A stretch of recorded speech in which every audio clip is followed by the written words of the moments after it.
The agreement is subject to approval by the IMF Executive Board, which is expected to consider the review in June next month. And upon completion of the review, about $23 million will be made available to Barbados. Economic activity in Barbados is starting to recover from the COVID-19 shock. Tourism came to a virtual standstill in April 2020, and the economy contracted by 14% in 2020. A gradual economic recovery started in 2021 and gained momentum in recent months, with tourism now just over 50% of pre-pandemic levels. Risk to the outlook remain elevated, with global food and fuel prices starting to push up inflation in Barbados.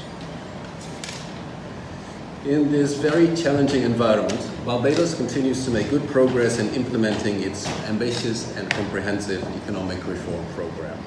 All quantitative targets for end December 2021 and end March 2022 under the program were met, and international reserves, which reached a low of around $220 million in May of 2018, are now at a comfortable level of $1.5 billion. Government also took initiatives to facilitate renewable energy projects, adopted regulations for a procedural fiscal rule, while the Customs Department took steps to improve trade facilitation and risk management.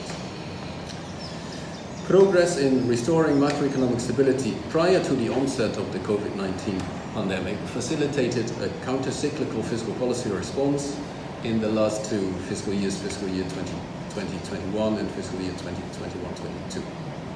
Barbados reported a primary deficit, 1% of GDP last year, fiscal year 2021-22, unchanged from the year before that.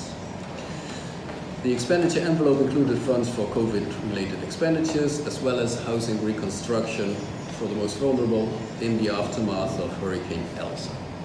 And for the fiscal year that's now ongoing, fiscal year 2022-23, the authorities are targeting a primary surplus of 1% of GDP, with revenue projections premised on a continued recovery in tourism. And the authorities remain firmly committed to reducing public debt over time. And the team would like to thank, as always, the authorities and the technical team for their openness and for very candid discussions.